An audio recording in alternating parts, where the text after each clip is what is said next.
Hello दोस्तों, नमस्कार। आप सभी का स्वागत है हमारे इस चैनल पर। दोस्तों, आज का हमारा दिल्ली पुलिस का प्रैक्टिस सेट नंबर 4 रहने वाला है। ये जो प्रैक्टिस सेट है आपके एग्ज़ाम के लिए बहुत ही ज़्यादा इम्पोर्टेंट है, क्योंकि ये इसमें जो क्वेश्चन कराए जा रहे हैं वो सभी क्वेश्चंस आपके प्रीवियस ईयर एग्ज़ाम में पूछे गए हैं।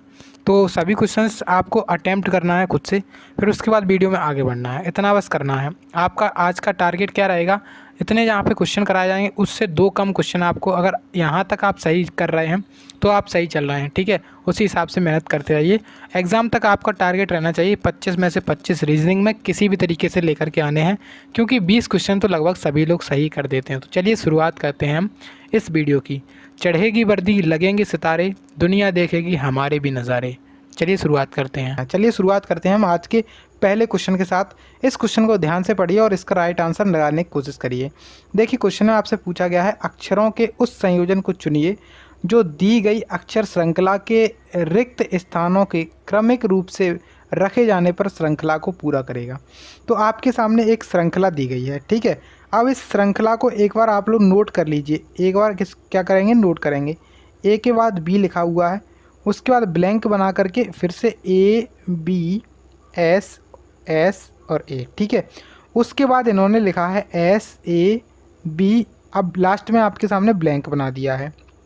अब जो ब्लैंक यानी कि जो खाली स्थान है, उसके स्थान पे हमें बताना है कि क्या आएगा। तो सबसे पहले अगर आप लोग देखें कि यहाँ पे ए बी है, यहाँ पर भी ए बी है और यहाँ पर भी ए बी है, ठीक है। 3 चीज़ें आपको दिख रही हैं कि ए बी यहाँ पर है, ए बी यहाँ पर है और ए बी यहाँ पर है।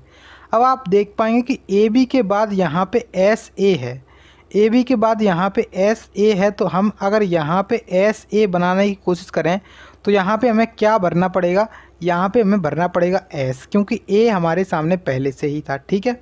तो ए बी के बाद क्या आ गया, एस ए, ठीक है। उसके बाद देखिए, अब जो एस ए है ना, एस ए है ना, उसके बाद क्या आना चाहिए, ए के बाद आ रहा है बी, तो ए के बाद बी यहाँ पे भर देंगे। अब बी के बाद क्या आना चाहिए, देखिए अब देख सकते हैं आप लोग कि बी के बाद यहाँ पे हमने एस लगा दिया है, ए बी के बाद हमने यहाँ पे एस लगा दिया है। तो बस हमारा राइट आंसर बन करके तैयार हो गया है। तो हमने क्या क्या भरा है उसको देखते हैं। तो सबसे पहले हमने भरा है एस। क्या भरा है, सबसे पहले हमने भरा है एस। उसके बाद जो हमने ब्लैंक था उसमें क्या भरा था, उसमें हमने भरा बी, और लास्ट में जो ब्लैंक था उसमें भरा हमने एस। तो आंसर आप लोग अगर मैच करना चाहें तो ऑप्शन नंबर 4 लगाएंगे आप लोग आंसर को, यानी कि एस बी एस जो है ना वो आपका सही उत्तर हो जाएगा। तो काफ़ी ज़्यादा आसान क्वेश्चन है, लेकिन आपसे एग्ज़ाम में हमेशा आसान नहीं पूछा जाता है और हमेशा टफ भी नहीं पूछा जाता है। एग्ज़ामिनर को आपको टाइम मेंटेन भी कराना होता है, तो आप लोग जो है ना टाइम मेंटेन करने के लिए कभी कभार वो कठिन सवाल दे देता है, कभी कभार वो सरल। इसमें इन्होंने छोटा दे दिया है, कई बार वो क्या करता है बहुत बड़ी इक्वेशन डाल देता है और उसको आप लोग सॉल्व करने बैठ जाते हो, ठीक है। चलिए अब देखिए, नेक्स्ट क्वेश्चन आपसे पूछा गया है और इसमें आपसे बोल रहे हैं, उस शब्द युग्म को चुनिए जिसमें शब्द उसी प्रकार से संबंधित है जिस प्रकार निम्नलिखित युग्म में शब्द दूसरे शब्द से संबंधित है। यानी कि देखिए, निव जो है ना इसका संबंध हमें दिया गया है कलम से। तो अब हमें बताना है कि हमारा कौन सा ऑप्शन सही हो सकता है। अब देखिए, जो कलम होती है उस यानी कि जो पेन होती है, इसके अंदर क्या पाई जाती है, हम इसके किसके द्वारा लिखते हैं, तो इसके लिखने की जो होती है उसे कहते हैं निब, ठीक है। तो पेन के अंदर क्या पाई जाती है, निब पाई जाती है। उसी प्रकार से जो अपना यहाँ पे त्रिभुज है उसमें 3, ये गलत हो गया। त्रिभुज में 3 भुजाएं पाई जाती हैं, त्रिभुज के अंदर कुछ नहीं है, यहाँ पे ये गलत है। अब आप देखेंगे यहाँ पे टायर गोल, ये इसकी आकृति बता दी है कि टायर कैसा होता है, गोल होता है, ये गलत हो गया। कार के अंदर सीट, देखिए कार के अंदर बहुत सारी चीज़ें पाई जाती हैं, सीट अकेली नहीं पाई जाती है, तो ये भी नहीं हो सकता है। अब यहाँ पे 2 ऑप्शन बचा है, यानी कि जो मकान है उसके अंदर क्या पाए जाते हैं, कमरे पाए जाते हैं, ये वाला बिल्कुल सही हो जाएगा, ठीक है। तो आप लोग ये वाला लगा करके आएंगे तभी आपको 1 नंबर मिलने वाला है, अन्यथा यहाँ पे आपका नंबर कट जाएगा। देखिए भाई, एमपी पुलिस जो है ना उसमें कोई भी नेगेटिव मार्किंग नहीं है, तो आप इस चीज़ को भी ध्यान रखेंगे। अब नेक्स्ट क्वेश्चन पे ध्यान दीजिए। क्वेश्चन में आपको बताया गया है कि देखिए सीधा सीधा यहाँ पे हम ये बता रहे हैं कि आपको इसमें ऑप्शन में इतनी ज़्यादा भाषा पढ़ने की ज़रूरत नहीं है। अगर आप पहले से प्रैक्टिस करके गए हैं तो आपको इतनी ज़्यादा भाषा पढ़ने की ज़रूरत नहीं पड़ती है। आपको बस इसमें ये बताना है कि इसमें सबसे अलग कौन सा है। ऑप्शन ऑड निकालिए कि ऑप्शन ऑड इसमें जो सबसे अलग ऑप्शन है वो कौन सा है। तो आप इसको चेक करते हैं कि यहाँ पे हमारा सबसे अलग ऑप्शन कौन सा है। तो अगर हम पहला ऑप्शन उठा करके चेक करें तो 13 है ना, और यहाँ पे क्या है 2197 है। अगर आप इसको एक बार चेक करना चाहें तो इसको एक बार डिवाइड करके चेक कर लें। तो 2197 को हम 13 से जब भाग देंगे तो 13 एकम 13 बचेगा 8 हमारे पास, 13 छिंगे 78, 13 निम्न 117। ये पूरा पूरा भाग जा रहा है, यानी कि यहाँ पे तो पूरा पूरा भाग चला गया। उसके बाद हम देखें तो 12 और एक जो अपना 1728 है। अगर आपको याद होगा कि जो 12 का क्यूब होता है वो कितना होता है 1728 होता है, यानी कि ये भी 12 से पूरा पूरा भाग चला जाएगा। तीसरा देखेंगे आप लोग तो 11 जो है ना, 11 का क्यूब क्या होता है, 11 का क्यूब होता है 1331। ये भी 11 से पूरी तरह से भाग चला जाएगा। लेकिन अब यहाँ पे देखा जाए तो 16 लिखा हुआ है और 4086 लिखा हुआ है। अगर यहाँ पे 4086 लिखा हुआ है, अगर इससे 16 से भाग देंगे तो पूरा पूरा भाग नहीं जाने वाला है। तो हमारा ऑड ऑप्शन जो है ना वो ऑप्शन नंबर तीसरा हो जाएगा। अगर इसकी जगह पे 4096 लिखा हुआ रहता तो 16 का क्यूब लगा देते आप लोग और कहते कि यहाँ पे सभी ऑप्शन क्या हैं, बिल्कुल भाग देने वाले हैं। ठीक है, और उसमें एक ऑप्शन और डाल देते यहाँ पे कि क्या डालते, उसमें एक ऑप्शन डालते थे इनमें से कोई नहीं। तो आप लोग इस चीज़ को ध्यान रखेंगे, क्यूब भी आपको याद होने चाहिए। तो 11 का क्यूब यहाँ पे क्या है 1331, 11 का क्यूब होता है 12 का क्यूब होता है 1728, 16 का क्यूब होता है 4096। अब आप लोग मुझे बताइए कमेंट बॉक्स में कि 15 का क्यूब क्या होता है। चलिए अब देखिएगा अगले क्वेश्चन को, और उस क्वेश्चन में आपसे बोल रहे हैं कि उस विकल्प को चुनिए जो 5वें अक्षर समूह से उसी प्रकार से संबंधित है जैसे दूसरा अक्षर समूह पहले अक्षर समूह से संबंधित है और चौथा अक्षर समूह तीसरे अक्षर समूह से संबंधित है। अब देखिए यहाँ पे एक अक्षर समूह दिया गया है एस, टी, वाई और ई। इसका संबंध हमें किससे बताया है, इसका संबंध बताया है यू, वी, ए और ई। अब आप अगर इसको देख पाएंगे कि जो अपना पहला है यहाँ पे हम इसको ऐसे लिख सकते हैं एस, टी, वाई और ई। इसको हम नीचे लिख लें तो अच्छा रहेगा। तो एस के बाद यहाँ पे यू हो गया है, वी हो गया है, ए हो गया है और ई हो गया है। अब आप इसको जब गौर से देखेंगे तो अगर आपको इनके नंबरिंग याद है तो बहुत अच्छी बात है, बहुत ही कम समय में आप लोग इसको सॉल्व कर सकते हैं। तो एस हमारा 19 पे आता है, टी हमारा 20 पे आएगा और वाई हमारा 25 पे आएगा, ई हमारा 5 पे आएगा, जो कि सेम ही रह रहा है। ठीक है, इसमें हमें कोई भी घटाना या बढ़ाना नहीं है। अब 19 से यहाँ पे यू हो गया है, यू 21 पे आता है, यानी कि पहले में क्या जोड़ा है 2 जोड़ा है। जो टी है ना वो 20 पे आता है और वी आता है 22 पे, इसमें भी 2 जोड़ दिया है, तभी तो 20 से 22 हो गया है। अब देखिए यहाँ पे जो वाई है वो 25 पे आता है। ए की नंबरिंग 2 होती है, तो ए में यहाँ पे आप लोग एक तो 1 नंबर पे आता है और एक आता है 27 नंबर पे। तो यहाँ पे 27 लिखेंगे, तो 25 में अगर 2 जोड़ेंगे तो यहाँ पर भी 27 हो गया। अब सीधा सीधा लॉजिक समझ में आ गया होगा आपको कि 2 जोड़ रहे हैं, इसमें हमने 2 जोड़ दिया। और जो अपने सामने ई जो अपना वोवेल था, स्वर था, यानी कि जो ए, ई, आई, ओ, यू हैं, ए, ई, आई, ओ और यू जो वोवेल होते हैं उनको यहाँ पे सेम रखा गया है। आप लोग इसमें भी चेक कर सकते हैं, यहाँ पे यही लॉजिक लगाया गया है। हम सीधे अपने आंसर की तरफ चलते हैं। तो एम, आई, एन, ई, इसमें देखिएगा यहाँ पे 2 वोवेल हैं, 2 वोवेल हैं, इसका मतलब ये है हमें ये सेम रखने पड़ेंगे। तो आई यहाँ पे सेम रहेगा, उसके बाद जो ई है वो भी सेम रहेगा।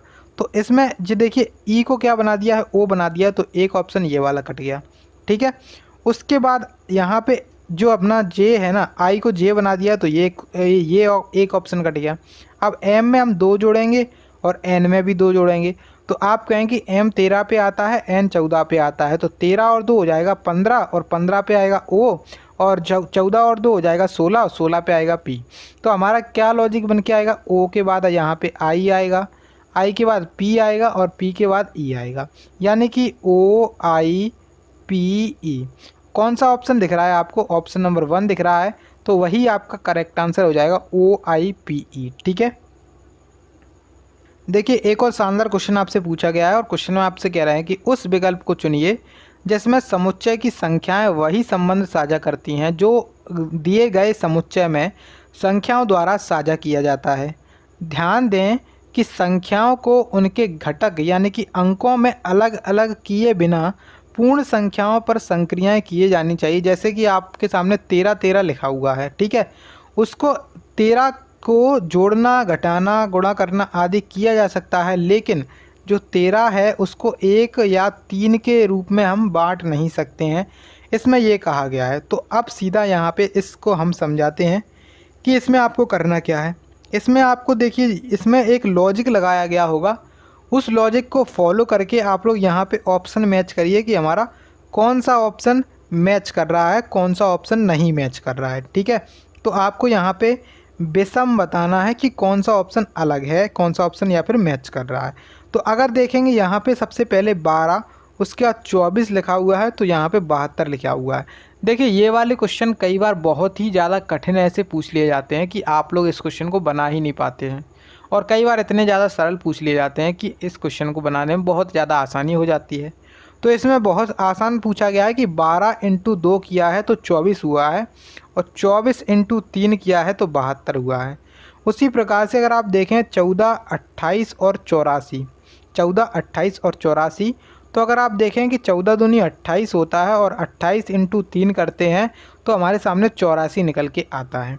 तो अब आप समझ गए होंगे जो पहली संख्या है उसमें हम 2 का मल्टीप्लाई करके दूसरी संख्या निकालते हैं, और जो दूसरी संख्या है उसमें हम 3 का मल्टीप्लाई करके तीसरी संख्या निकालते हैं। ठीक है, अब ऑप्शन चेक करते हैं यहाँ पे कि 16, 32 और 96। ठीक है, अब देखिए यहाँ पे 2 का मल्टीप्लाई हुआ है, बिल्कुल हुआ है, और यहाँ पे अगर हम 3 का मल्टीप्लाई करेंगे 32 में तो 3 दूनी 6, 3 तरह के 9 यानी कि 96 है। ये बिल्कुल क्या है, सही है, इस लॉजिक को फॉलो करवा रहा है ये, तो यहाँ पे सही हो गया। ठीक है, दूसरा चेक करते हैं तो 18, उसके बाद 36 लिखा हुआ है, 118 लिखा हुआ है।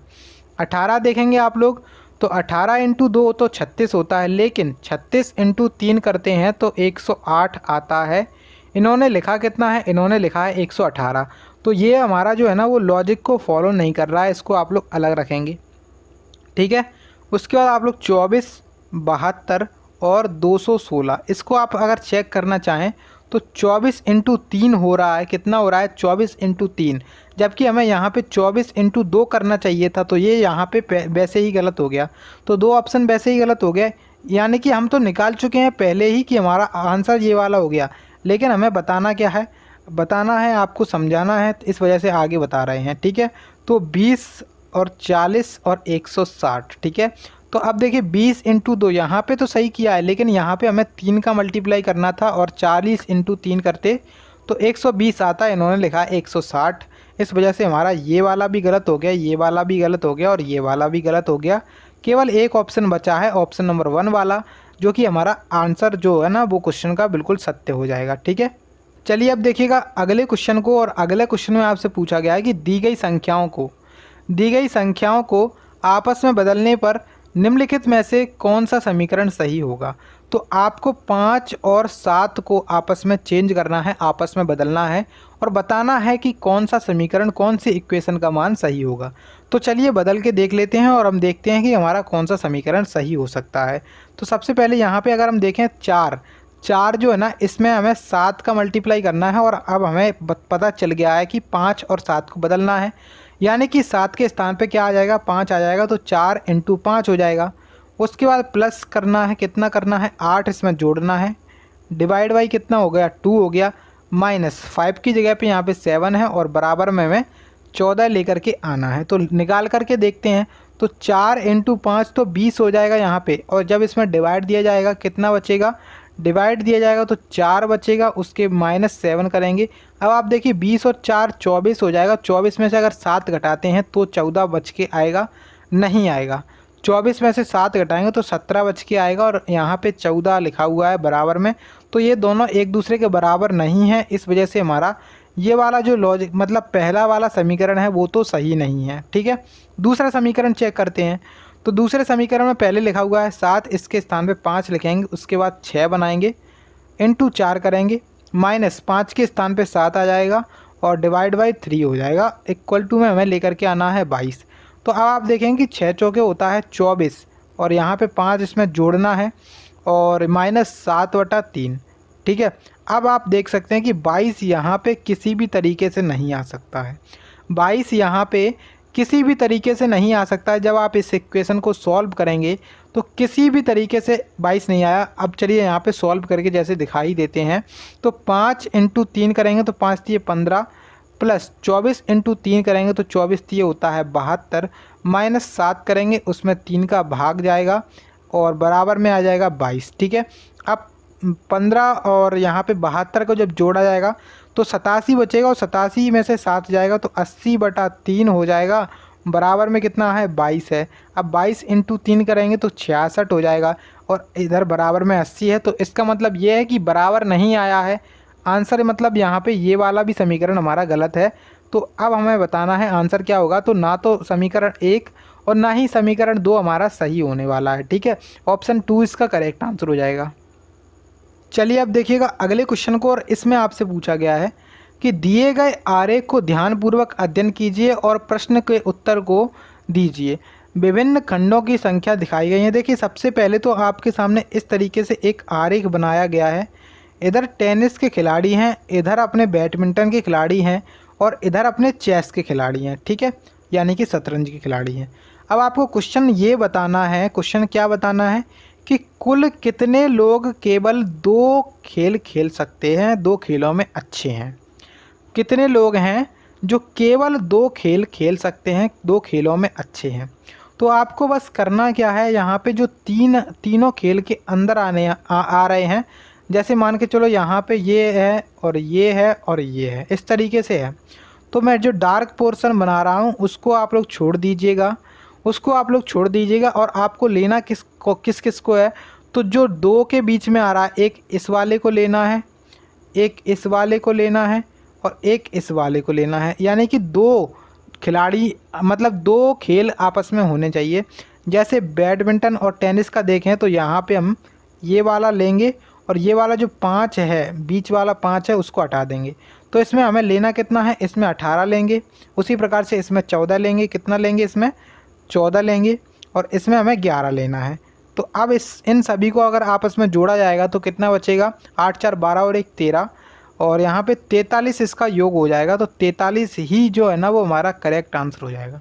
43 ही हमारा करेक्ट आंसर है। तो क्वेश्चन पूछा गया था कि कितने लोग केवल 2 खेलों में अच्छे हैं, तो आप कहेंगे 43 लोग केवल 2 खेलों में अच्छे हैं, 3 खेल नहीं खेल सकते हैं वो। ठीक है, चलिएगा अब देखिएगा नेक्स्ट क्वेश्चन को, और आपसे पूछा गया है कि सेना का संबंध जिस प्रकार से सैनिक से है तो सोल यानी कि गिरोह का संबंध किससे होगा। तो अगर आप देख पाएंगे कि जो सेना होती है उसके अंदर क्या पाए जाते हैं, उसमें सैनिक की एक टुकड़ी होती है, बहुत सारे सैनिक पाए जाते हैं। ठीक है, उसी प्रकार से जो सोल होता है उसमें किस प्रकार का ग्रुप रहता है, सोल में किस प्रकार के ग्रुप रहते हैं, तो उसमें मछलियों का ग्रुप रहता है। ऑप्शन नंबर 2 इसका राइट आंसर हो जाएगा। ठीक है, अब देखिए अगले क्वेश्चन को आप ध्यान से देखेंगे तो इसमें आपसे ऑड वन आउट बताना है, अलग शब्द योम का चुनना है। तो अगर आप देखें कि बिल्ली जो है ना, इसका संबंध किससे है, बिल्ली के बच्चे से है, ये बात बिल्कुल सही है।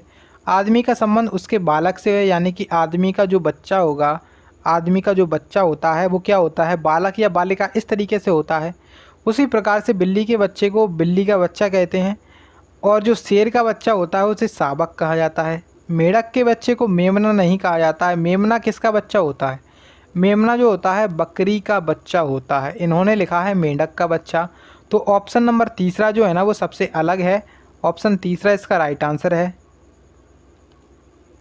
अब देखिए आपके सामने नेक्स्ट क्वेश्चन पूछा गया है, और क्वेश्चन में आपसे बोला गया है श्वेता, दामिनी और सुप्रिया की कुल आयु 56 वर्ष है। अभी वर्तमान में इनकी आयु की बात की जा रही है कि श्वेता, दामिनी और सुप्रिया 3 लड़कियां हैं, इनकी आयु है 56 वर्ष। इनकी आयु का कुल योग कितना है, 56 वर्ष है। 3 वर्ष पहले उनकी आयु का योग कितना था, तो आपको बताना है। तो बहुत आसान है, कैसे करेंगे देखिए आप लोग यहाँ पे देख सकते हैं कि जो अपनी श्वेता हैं इसको एस लिख सकते हैं, दामिनी को यहाँ पे हम डी लिख सकते हैं और सुप्रिया को एस यू लिखेंगे। इनकी टोटल आयु जो है ना अभी वर्तमान की वो कितनी है, इनकी टोटल आयु है 56 ईयर्स। ठीक है, 56 ईयर्स है। अब हमें बताना क्या है उस चीज़ को देखते हैं।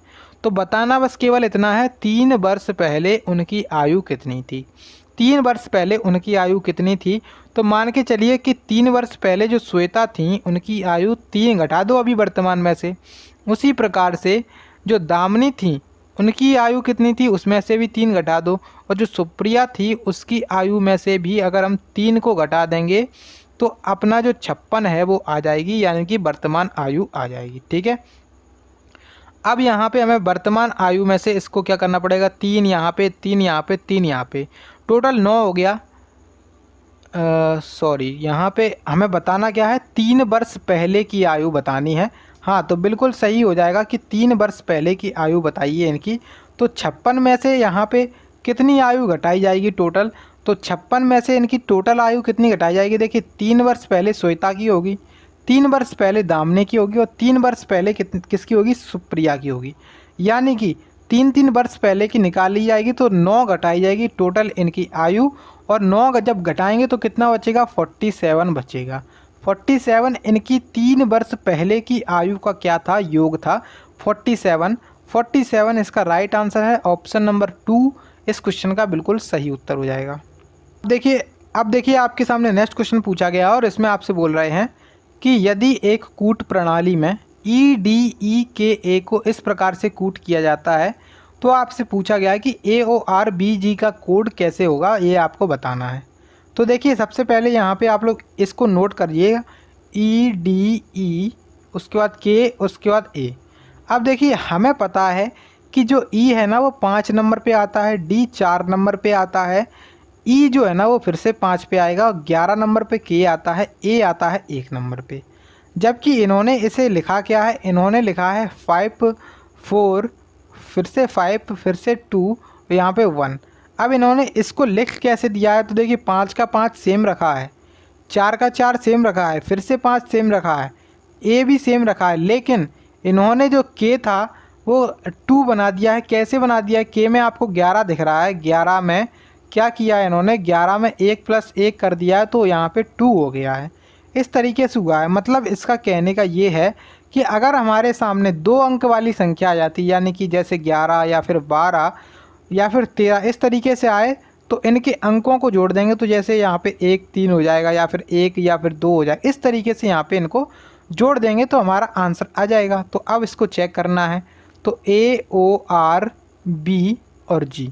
अब देखिए यहाँ पे A कितने नंबर पे आता है, A आता है 1 नंबर पे, ठीक है, O आता है 15 नंबर पे, R 18 नंबर पे आता है, B आता है 7 नंबर पे, सॉरी B आता है 2 नंबर पे, और G आता है 7 नंबर पे। अब A जो है ना 1 सेम ही रहेगा, 5 और 1 आपस में जुड़ जाएगा तो कितना हो जाएगा, 6 हो जाएगा।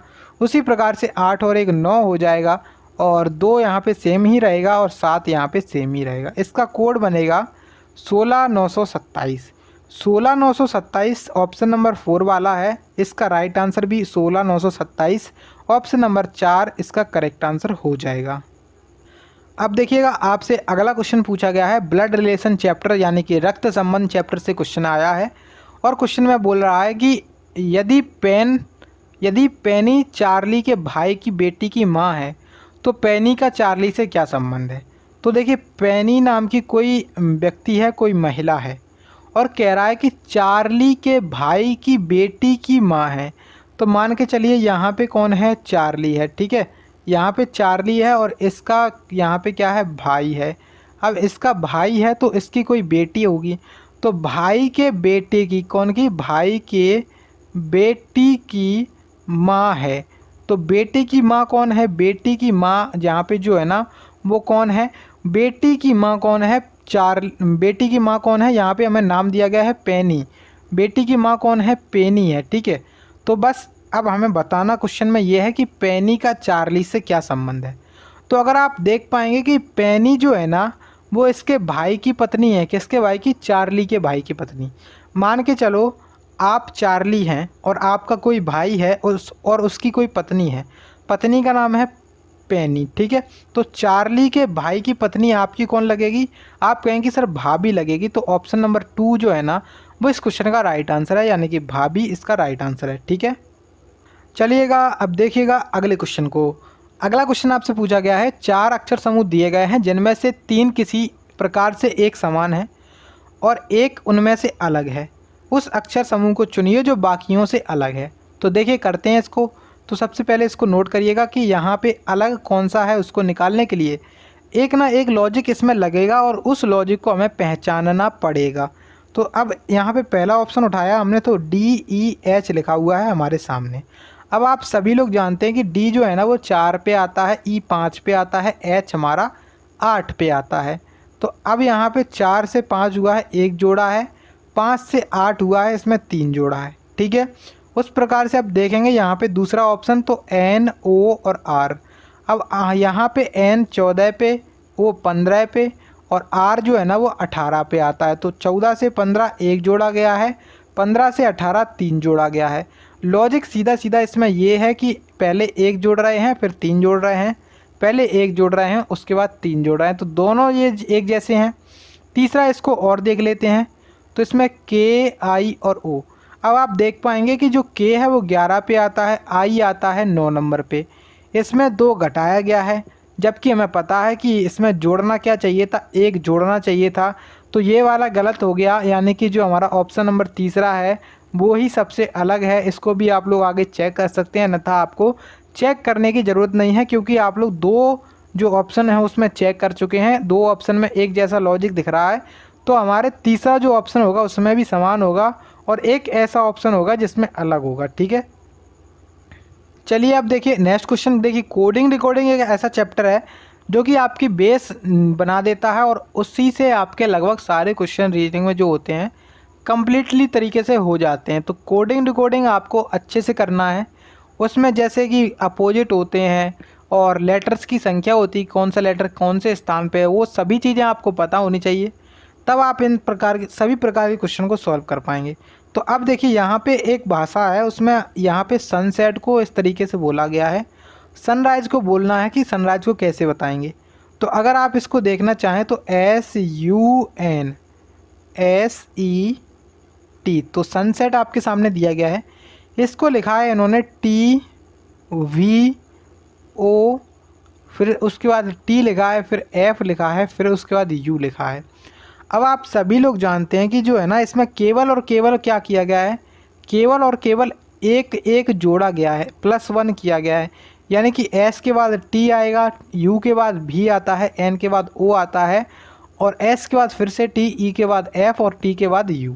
उसी प्रकार से अगर हम सनराइज़ को देखना चाहें तो सनराइज में तो S जो है ना उसके बाद यहाँ पे T आएगा। ठीक है, U जो है ना U, यहाँ पे U है, U के बाद क्या आना चाहिए, V आना चाहिए। इसमें O लिखा है तो एक ऑप्शन ये कट गया। अब N लिखा है N, तो N के बाद O आना चाहिए, तीनों में है। अब देखिए R लिखा है तो R के बाद जो है ना S आएगा, इस तीनों ऑप्शन में है। अब I लिखा हुआ है, I के बाद क्या आना चाहिए, I के बाद J आना चाहिए। S लिखा हुआ है फिर से, तो S के बाद क्या आएगा, T आएगा। तो अब देख सकते हैं आप लोग कि यहाँ पे S के बाद J और उसके बाद T केवल इस ऑप्शन में है, तो बाकी सारे ऑप्शन हमारे कट जाएंगे। तो ऑप्शन बचेगा ऑप्शन नंबर 2, जो कि हमारा बिल्कुल सत्य हो जाएगा, इस क्वेश्चन का बिल्कुल सही आंसर हो जाएगा। ठीक है, चलिएगा अब देखिएगा आज के लास्ट क्वेश्चन को। और लास्ट क्वेश्चन में आपसे बोला गया है कि दिए गए शब्दों को शब्दकोश के क्रम के अनुसार व्यवस्थित कीजिए।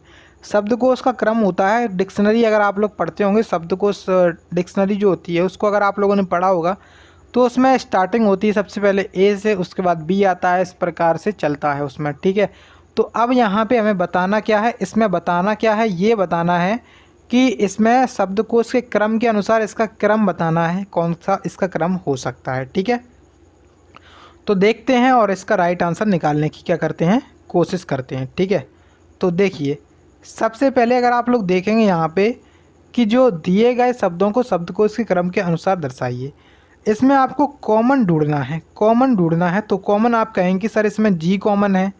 अब G के बाद क्या है आगे, इसमें सभी में A है, A है, A है, सभी में A है, तो यहाँ तक आप छोड़ देंगे। ठीक है, अब देखेंगे आगे कि I जो A है उसके बाद क्या है, इसमें A के बाद I है, इसमें भी I है और इसमें भी I है और इसमें भी I है, तो 4 में I है और यहाँ पे जो 5वां है उसमें U है, यहाँ पे जो 5वां है उसमें U है, तो अभी इसको छोड़ दो। अब I वाले देखते हैं हम कि I वाले में क्या कर सकते हैं। देखिए I तक तो तीनों में कॉमन है, I तक तीनों में या फिर चारों में कॉमन है। I के बाद इसमें N आया है, इसमें T आया है, इसमें भी N आया है और इसमें ई आया है। तो अब आप कहें कि जो आई के बाद एन या फिर टी या फिर एन या फिर ई में से सबसे पहले कौन सा आएगा, आप कहें कि ई पहले आएगा, यानी कि जो 4 वाला ऑप्शन है वो पहले आएगा। उसके बाद अब इस 4 वाले ऑप्शन से हमारा काम ख़त्म हो गया, इसको हटा दें जिससे कि आपको कोई कन्फ्यूज़न ना हो। उसके बाद अब 3 ऑप्शन बचे हैं।